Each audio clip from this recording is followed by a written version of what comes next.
ಹೆಗ್ಗಿಲ್ಲದೆ ಇವತ್ತೇನಾದರೂ ಸಹಿತ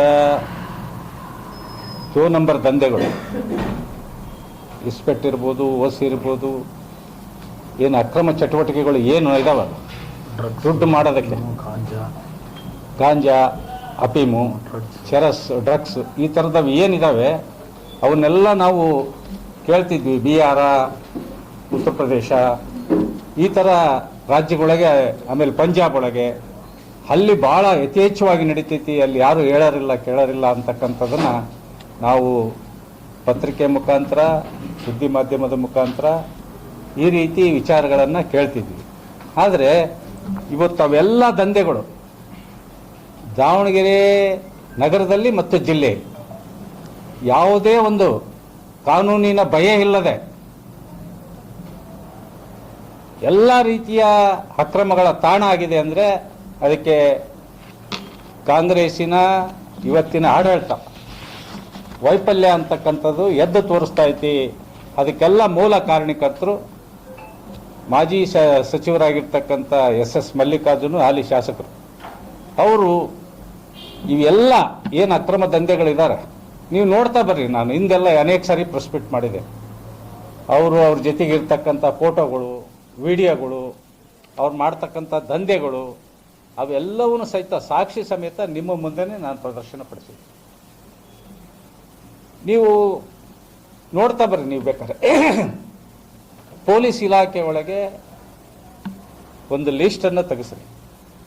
ಯಾವ police station ವ್ಯಾಪ್ತಿ ಒಳಗೆ ಎಷ್ಟೆಷ್ಟು ಜನ ಇಸ್ಪೆಟ್ ಆಡಿಸೋರಿದ್ದಾರೆ, ಎಷ್ಟೆಷ್ಟು ಜನ ಓಸಿ ಬರ್ಸೋರಿದ್ದಾರೆ, ಯಾವ್ಯಾವ ಕಳ್ಳ ದಂಧೆಗಳು, ಅಕ್ರಮ ದಂಧೆಗಳು ಇವನ್ನೆಲ್ಲ ಮಾಡೋರಿದ್ದಾರೆ. ನೀವು ಒಬ್ಬ ದಕ್ಷ ಪೊಲೀಸ್ ಅಧಿಕಾರಿನ ಹಾಕಿ ದಾವಣಗೆರೆ ಜಿಲ್ಲೆಗೆ ನೀವು ಅದನ್ನು ಇದನ್ನು ಮಾಡಿಸ್ರಿ. ಅವ್ರನ್ನ ಇಲ್ಲೇ ಹೈಸ್ಕೂಲ್ ಫೀಲ್ಡ್ನಾಗೆ ಪೆರೇಡ್ ಮಾಡಿಸ್ಬೋದು. ಅಷ್ಟು ಜನ ಇವತ್ತು ಅಕ್ರಮ ದಂಧೆ ಒಳಗೆ ತೊಡ್ಕೊಂಡಿದ್ದಾರೆ. ಇದಕ್ಕೆಲ್ಲ ಮೂಲ ಕಾರಣಕರ್ತರು ಎಸ್ ಮಲ್ಲಿಕಾರ್ಜುನ. ಯಾಕೆಂದರೆ ಚುನಾವಣೆ ಒಳಗೆ ಅವರು ಯಾವ್ಯಾವ ಏರಿಯಾದೊಳಗಿದ್ದಾರೆ ಆ ಏರಿಯಾದೊಳಗೆ ಅಲ್ಲಿಯ ಒಂದು ರೀತಿ ತೋಳ್ಬಲ ಇರ್ಬೋದು, ಹಣದ ಬಲ ಇರ್ಬೋದು, ಇವನ್ನೆಲ್ಲವನ್ನು ಸ್ವಲ್ಪ ದರ್ಪ ತೋರಿಸಿ ಅವರನ್ನು ಗೆಲ್ಲಿಸ್ತಕ್ಕಂಥ ಉದ್ದೇಶಕ್ಕೆ ಇವ್ರ ಮೇಲೆ ಯಾರ ಮೇಲೂ ಸಹಿತ ಕ್ರಮ ತಗೊಳ್ತಾ ಇಲ್ಲ. ಮತ್ತು ಇವರ ವಿಚಾರ ಇಟ್ಕೊಂಡು ಅನೇಕ ಜನ ಇವತ್ತು ಪೊಲೀಸ್ ಇಲಾಖೆಯಲ್ಲೇ ಮಾಮೂಲು ತಗೊಳ್ತಕ್ಕಂಥವ್ರು ಶುರುವಾಗಿದ್ದಾರೆ.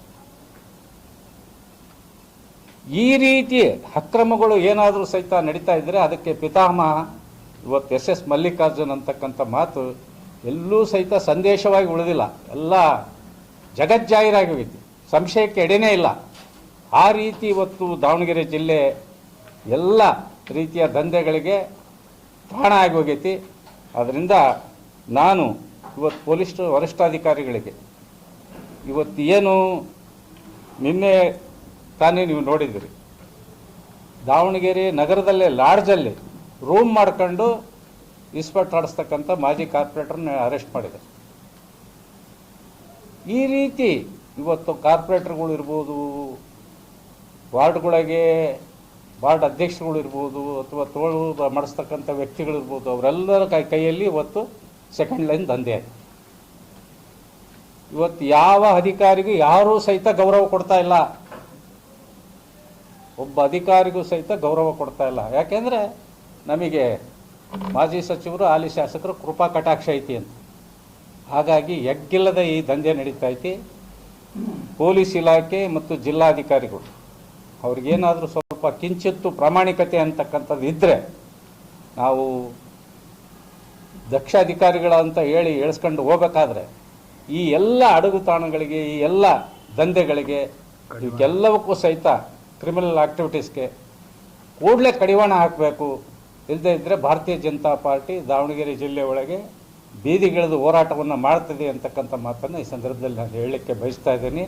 ಅದರಿಂದ ಇವತ್ತೇನು ಮಲ್ಲಿಕಾರ್ಜುನ್ ಅವರು ಭಾಳ ನಾನು ಸತ್ಯ ಹರಿಶ್ಚಂದ್ರ, ನನ್ನಂಥ ಅಭಿವೃದ್ಧಿ ಮಾಡಿದರೆ ಮತ್ತೊಬ್ಬರಿಲ್ಲ, ಹಾಗೆ ಹೀಗೆ ಅಂತಂದೇಳಿ ಏನು ಪತ್ರಿಕೆಗಳ ಮುಖಾಂತರ ತಾವು ಯಾವ್ಯಾವ ರೀತಿ ಮಾತುಗಳನ್ನು ಆಡ್ತಾ ಇದ್ದಾರೆ, ಅದನ್ನೆಲ್ಲವೂ ಸತ್ಯ ಅಂತಕ್ಕಂಥದ್ದು ಮಾಡಿ ತೋರಿಸ್ಬೇಕಾದ್ರೆ ನೀವು ಓಪನ್ ಸ್ಟೇಟ್ಮೆಂಟ್ ಕೊಡ್ರಿ. ಯಾರ್ಯಾರಿದ್ದಾರೆ ಅವ್ರನ್ನ ಕೂಡಲೇ ಬಂಧಿಸಿ ಅವರ ಎಲ್ಲ ಫೋಟೋಗಳನ್ನು ಪೇಪರ್ಗೆ ಹಾಕ್ರಿ ಅಂತ ಹೇಳ್ರಿ.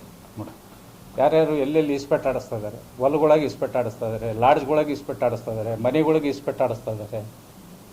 ಈ ರೀತಿ ಅವನ್ನೆಲ್ಲವನ್ನೂ ರೈಡ್ ಮಾಡಿ ಅದಕ್ಕೆ ಮುಖ್ಯ ಯಾರ್ಯಾರಿದ್ದಾರೆ ಅವ್ರನ್ನೆಲ್ಲವೂ ಸಹಿತ ಪಬ್ಲಿಷ್ ಮಾಡಿರಿ ಅಂತಕ್ಕಂಥ ಒತ್ತಾಯವನ್ನು ನಾವು ಮಾಡ್ತಾ ಇದ್ದೀವಿ.